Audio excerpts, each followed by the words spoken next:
From the wonderful life of Cha-Cha in Rosarito, we go back now to San Diego, where local advocates of music education programs have been inspired by an incredibly effective music program in Latin America, which is now acclaimed worldwide. By now, you may have heard of El Sistema in Venezuela, a network of 210 children's and youth orchestras that promotes social reform through education and high-level musicianship. Some consider this system a social movement of its own.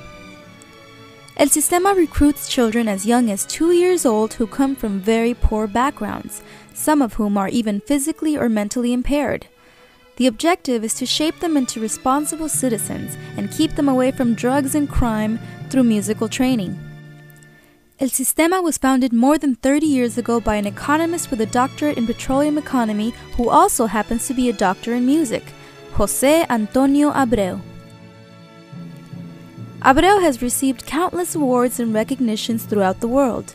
The 2006 film entitled Tocar y Luchar, To Play and Fight, directed by Alberto Arvelo, is one of the most passionate documentaries dedicated to El Sistema.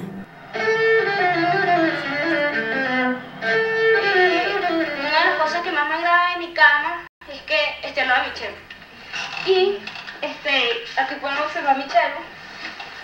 No puedo dejar de dormir al lado de mi cello, porque no me gusta. Es evidente que la música tiene que ser reconocida como un elemento de sociabilización, como un elemento de desarrollo social en el más alto sentido, porque transmite los más altos valores sociales. ¿Cuáles son? La solidaridad, la armonía, la mutua compasión, ¿verdad? Y la capacidad para unirse toda una comunidad y expresar sentimientos sublimes. Gustavo Dudamel, conductor of the LA Philharmonic, is perhaps the greatest example of the drastic impact that El Sistema achieves in the lives of so many.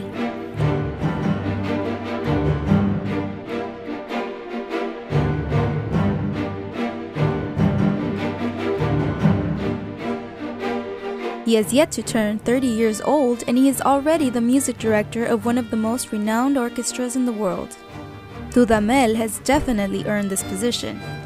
He began playing the violin at only 4 years old. At 10, he conducted an orchestra before an audience for the first time.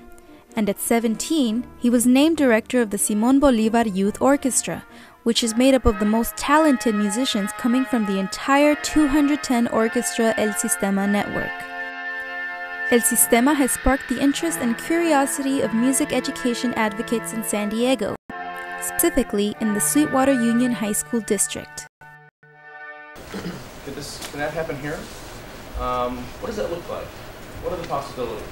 Russ Sperling, director of the Visual and Performing Arts Department in the Sweetwater Union High School district, invited community leaders, music educators, local professional musicians, and possible sponsors to explore the possibilities of establishing a program similar to El Sistema in San Diego, a challenge that is already being taken up in Los Angeles. We would be doing this too. And if we looked at the numbers of students, we have those numbers of students. And we look at the numbers of teachers, music teachers, we have the numbers of music teachers. We have free instruments. We have free music for the most part. Dr. Diana Hollinger, professor of music education at San Jose State University, has been researching and studying El Sistema since its early years. Her expertise and very personal point of view is a unique and powerful tool for California music educators who wish to create a program following in the footsteps of El Sistema. What we don't do is we don't work together. When I was president of the California Band Directors Association, we couldn't even work with the California Music Educators Association, let alone the Southern California Band Directors and the Northern. Nobody wanted to give up their little place. What everybody has to realize is there's a place at the table for everybody. For local professional musicians like Young Ho Pak, conductor of the San Diego Chamber Orchestra, it takes more than logistics, numbers, and funds. The current success of El Sistema is the joy that they play, the energy and joy that they play, the emotion, the love that they put on stage. But this is scary for us as educators in this country because you can't sprinkle magic dust. They don't drink different water. They don't breathe different air. In fact, if you can think of the most unlikely virtuosos in the world, you would not think it'd be, historically indigenous South American Indians playing classical music passionately. And for a lot of people in this country, passion is better. It's one thing missing in this country. After each panelist's presentation at the San Diego El Sistema Summit, the participants would break into groups to discuss their personal experiences and opinions on the matter.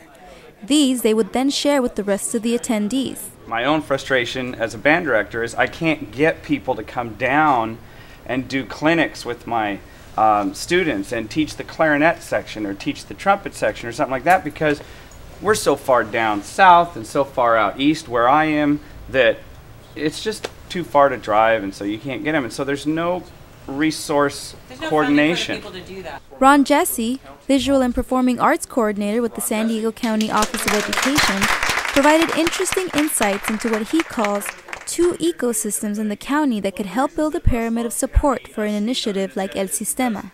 One of those ecosystems is the San Diego Arts Network. And the San Diego Arts Network started 8 years ago with 13 school districts, and its purpose is to provide professional development for administrators. We now have 35 of the 42 school districts in the San Diego Arts Network. Man, can you imagine how exciting it would be if we had these 33 school districts, and hopefully within the next couple of years, all 42, involved in this process. Can you imagine what would happen if we can talk to these administrators and convince them that they've got to start kids in instrumental music at age 3 or 4 in preschool? Wouldn't that be an exciting thing? Russ Sperling is very passionate about not letting children in San Diego continue to suffer the effects of 1978's Proposition 13, which resulted in what many would consider devastating cuts to public school funds. 30 years later, we have people that don't even remember what it used to be like. And so music is this, and I think music for a lot of people looks like an activity. It doesn't look like it's an academic important thing. So, they don't really need music. What they really need is to read and write and math and all that kind of stuff, which obviously is important. We can't live without that. But what about the human experience?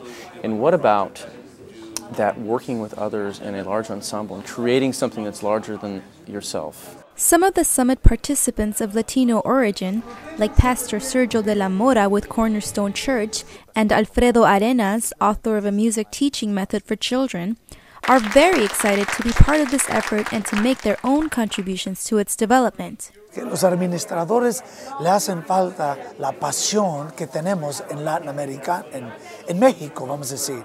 Vivimos de nuestro corazón. Comunicamos con nuestro corazón.